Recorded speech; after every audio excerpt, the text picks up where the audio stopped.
सीमा को लगा कि घर में सब लोग उसकी चिंता कर रहे होंगे, लेकिन जब वह ऑफिस से घर पहुंची तो किसी ने भी उससे कुछ नहीं पूछा।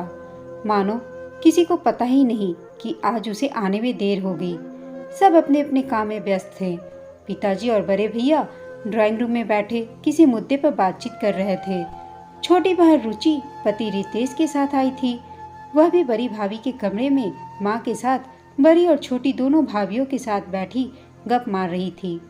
सीमा ने अपने कमरे में जाकर कपड़े बदले, हाथ मुंह धोया और खुद ही रसोई में जाकर चाय बनाने लगी। रसोई से आती बर्तनों की खटपट सुनकर छोटी भाभी आई और औपचारिक रूप से स्वर में पूछा, अरे सीमा दीदी, आप आ गई? लाओ मैं चाय बना देती हूँ। सीमा बोली, नहीं नहीं, मैं बना लूँगी। सीमा ने ठंडे स्वर में उत्तर दिया तो छोटी भाभी वापस चली गई। सीमा एक गहरी सांस लेकर रह गई। कुछ समय पहले तक तो यही भाभी उसके दफ्तर से आते ही चाय नाश्ता लेकर खड़ी रहती थी। उसके पास बैठकर उससे दिन भर का हालचाल पूछती थी, और अब सीमा के अंदर से हुक सी उठी। वह चाय का कप लेकर अपने कमरे में आ गई। अब चाय के हर घूंट के साथ सीमा को लग रहा था कि वह अपने ही घर में कितनी अकेली, कितनी उपेक्षित सी हो गई है। चाय पीते पीते सीमा का मन अतीत की गलियारों में भटकने लगा। सीमा के पिताजी सरकारी स्कूल में अध्यापक थे। स्कूल के बाद ट्यूशन आदि करके उन्होंने अपने चारों बच्चों को जैसे तैसे पढ़ाया और बड़ा किया। चारों बच्चों में सीमा दूसरे नंबर पे थी। उससे बड़ा सुरेश और छोटा राकेश व रुचि थे। क्योंकि एक स्कूल के अध्यापक के लिए 6 लोगों का परिवार पालना और 4 बच्चों की पढ़ाई का खर्चा उठाना आसान काम नहीं था, अतः बच्चे ट्यूशन कर करके अपने कॉलेज की फीस और किताब कॉपियों का खर्च निकाल लेते थे। सीमा अपने भाई बहनों में सबसे तेज दिमाग की थी। वह हमेशा कक्षा में प्रथम आती थी। उसका रिजल्ट देखकर पिताजी यही कहते थे कि सीमा बेटी नहीं, मेरा बेटा है। देख लेना सीमा की माँ, इसे मैं एक दिन प्रशासनिक अधिकारी बनाऊंगा। अपने पिता की इच्छा को जानकर सीमा दोगुनी लगन से आगे की पढ़ाई जारी करती। बीए करने के बाद सीमा ने 3 वर्षों के अथक परिश्रम से आखिर अपनी मंजिल पा ही ली और आज वह महिला एवं बाल विकास विभाग में उच्च पद पर कार्यरत है। सीमा के माता पिता उसकी इस सफलता से फूले नहीं समाते। सीमा की माँ ने भी कहा कि अब हमारे बुरे दिन खत्म हो गए। तभी उसके पिता ने कहा, हाँ मैं कहता था ना, सीमा बेटी नहीं बेटा है।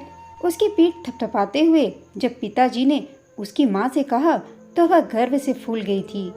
वह अपना पूरा वेतन माँ पिताजी को सौंप देती, अपने ऊपर बहुत कम खर्च करती।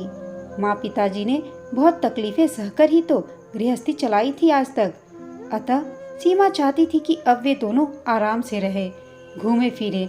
अक्सर वह दफ्तर से मिली गाड़ी में अपने परिवार को साथ लेकर बाहर घूमने जाती, उन्हें बाजार ले जाती। समय अपनी गति से आगे बढ़ता रहा। सुरेश और राकेश पढ़ लिख कर नौकरियों में लग गए थे। उनकी नौकरी के लिए भी सीमा को अपना पद, पहचान और पैसे का भरपूर इस्तेमाल करना पड़ा था। सीमा की सारी सहेलियों की शादी हो गई थी। जब भी उनमें से कोई सीमा से मिलती तो उसका पहला सवाल यही रहता, अरे सीमा, तू शादी कब कर रही है? नौकरी तो करती रहेगी, लेकिन अब तुम्हें अपना घर जल्दी बसा लेना चाहिए। सुरेश का विवाह हुआ, फिर कुछ समय बाद राकेश का भी विवाह हो गया। तभी माँ पिताजी ने सीमा के विवाह की सुध नहीं ली। समाज में और रिश्तेदारों में कानाफूसी होने लगी। रिश्तेदार जो भी रिश्ता सीमा के लिए लेकर आते, माँ पिताजी या सुरेश उन सब में कोई न कोई कमी निकालकर उसे ठुकरा देते। इसी तरह समय बीतता रहा और घर में रुचि के विवाह की बात चलने लगी।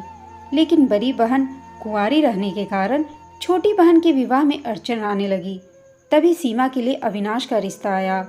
अविनाश भी सीमा की तरह ही प्रशासनिक अधिकारी था।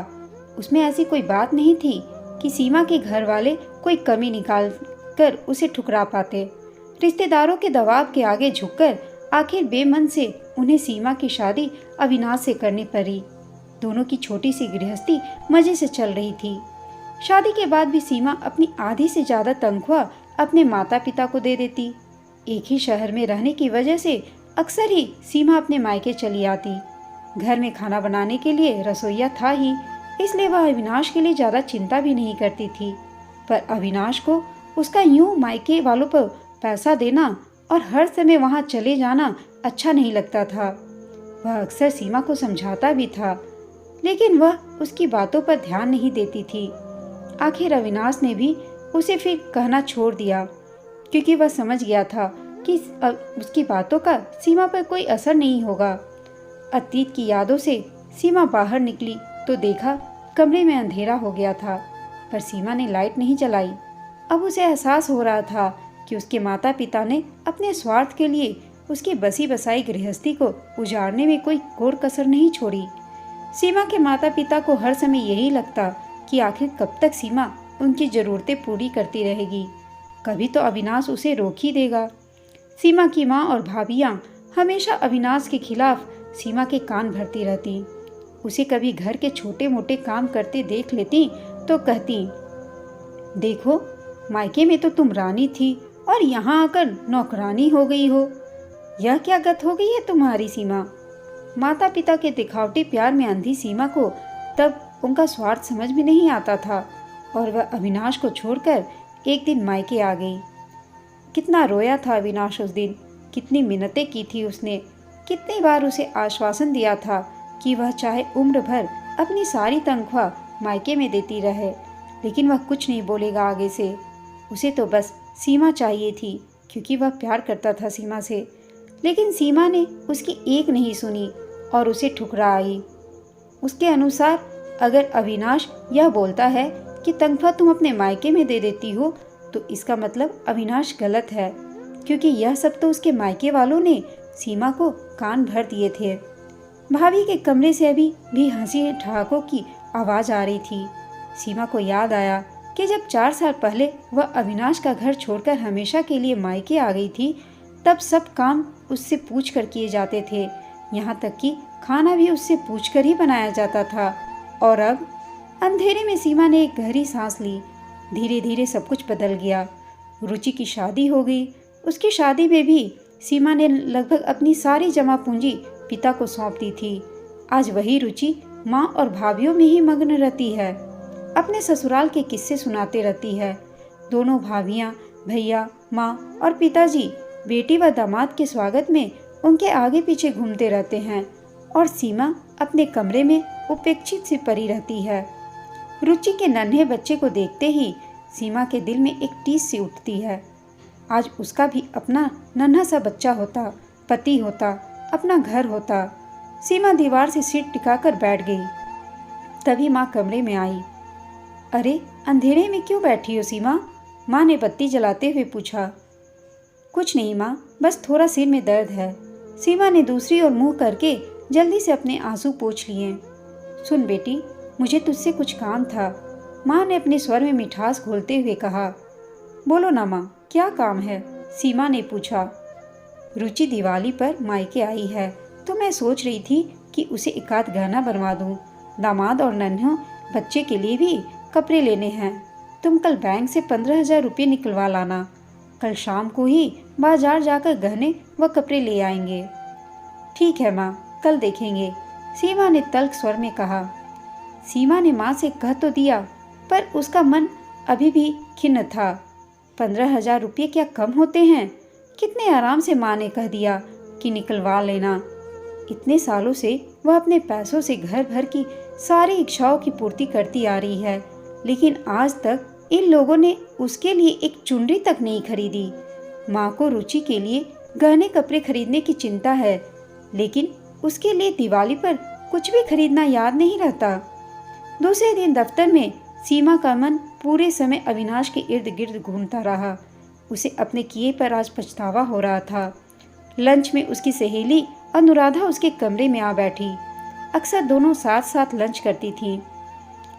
क्या बात है सीमा? अनुराधा ने कहा। मैं कुछ दिनों से देख रही हूँ कि तू बहुत ज़्यादा परेशान लग रही है। अनुराधा ने लंच करते समय जब अपनेपन से पूछा तो सीमा अपने आप को रोक नहीं पाई। घर वालों के उपेक्षापूर्ण व स्वार्थी रवैये के बारे में उसने अनुराधा को सब कुछ बता दिया। देख सीमा, मैंने तो पहले भी तुझे समझाया था कि अविनाश को छोड़कर तूने अच्छा नहीं किया, पर तू मायके वालों के स्वार्थ को प्यार समझ बैठी और मेरी एक नहीं मानी तूने। अब हकीकत का तुझे भी पता चल गया ना?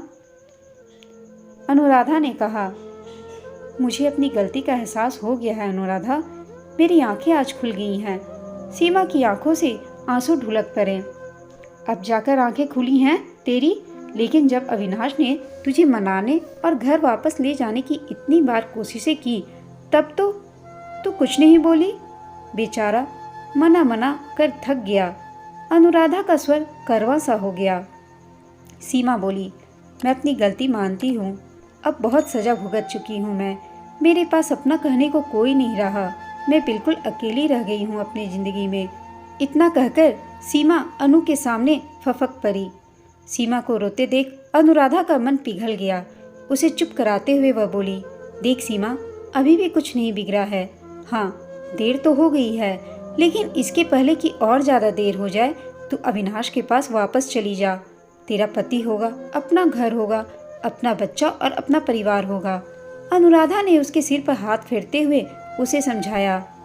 लेकिन क्या अविनाश मुझे माफ़ करके फिर से अपना लेंगे? सीमा ने सुबकते हुए पूछा। वह करे या ना करे, पर तुझे तो अपनी ओर से पहल तो करनी ही चाहिए। और जहाँ तक मैं अविनाश को जानती हूँ सीमा, वह तुझे दिल से अपना लेगा, क्योंकि यह तो तुम भी जानती हो कि उसने अब तक शादी नहीं की है, अनुराधा ने कहा।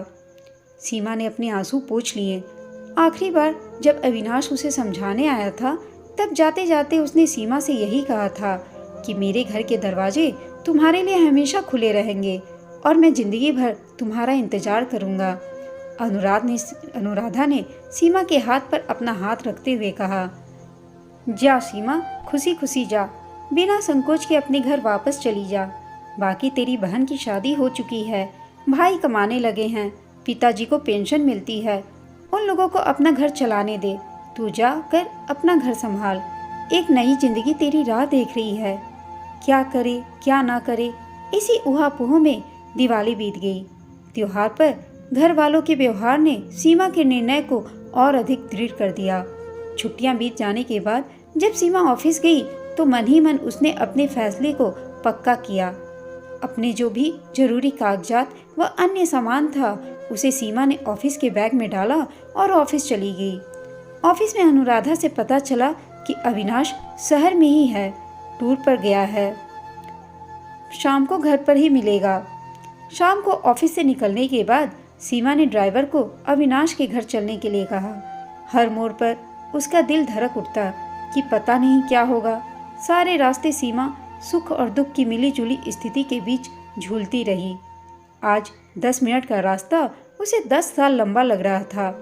गाड़ी अविनाश के घर के सामने जा रुकी। धड़कते दिल से सीमा ने गेट खोला और कांपते हाथों से दरवाजे की घंटी बजाई। थोड़ी देर बाद ही अविनाश ने दरवाजा खोला। सीमा, तुम? अचानक? आओ आओ, अंदर आओ। अविनाश सीमा को देखते ही खुशी से कांपते स्वर में बोला। उसके चेहरे की चमक बता रही थी कि सीमा को देखकर वह कितना खुश है। सीमा ने कहा, मुझे माफ़ कर दो अविनाश, घर वालों के झूठे मुंह में पड़कर मैंने तुम्हें बहुत तकलीफ पहुंचाई है, बहुत दुख दिए है। पत्नी होने का कभी कोई फ़र्ज़ नहीं निभाया मैंने, लेकिन आज मेरी आंखें खुल गई हैं। क्या तुम मुझे फिर से? सीमा ने अपना बैग नीचे रखते हुए पूछा तो आगे के शब्द आंसुओं की वजह से गले में ही फंस गए। अविनाश ने कहा, नहीं नहीं सीमा, गलती सभी से हो जाती है। जो बीत गया उसे बुरा सपना समझकर भूल जाओ। यह घर और मैं आज भी तुम्हारे ही हैं। देखो, तुम्हारा घर आज भी वैसे का वैसा ही है। अविनाश ने सीमा को अपने सीने से लगा लिया। सीमा का जब सारा गुब्बार आंसुओं में बह गया तो अविनाश से अलग होते हुए वह बोली, मैं अपने मायके वालों के प्रति अपना आखिरी कर्तव्य पूरा करके आती हूँ। वह क्या सीमा? अविनाश ने आश्चर्य और आशंका से पूछा। उन्हें फ़ोन तो कर दूं कि मैं आज अपने घर वापस आ गई हूँ, वे मेरी चिंता न करें, सीमा ने हंसते हुए कहा तो अविनाश भी हंसने लगा। सीमा ने फ़ोन लगाया। हेलो, कौन? माँ। सीमा ने मायके फ़ोन लगाया तो उधर से माँ ने फ़ोन उठाया। हाँ सीमा, तुम कहाँ हो? अभी तक घर वापस नहीं पहुँची?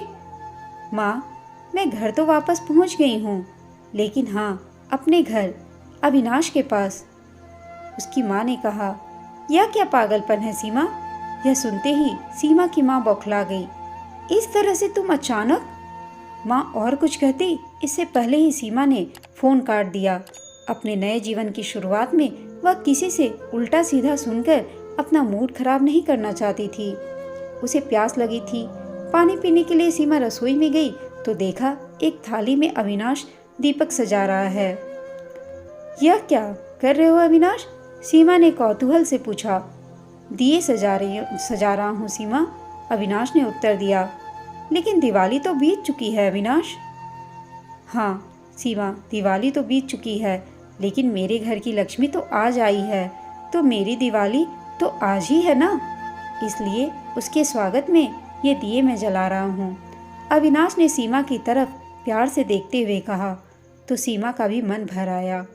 अब वह पति पत्नी के इस अटूट स्नेह संबंध को हमेशा हृदय से लगाकर रखेगी।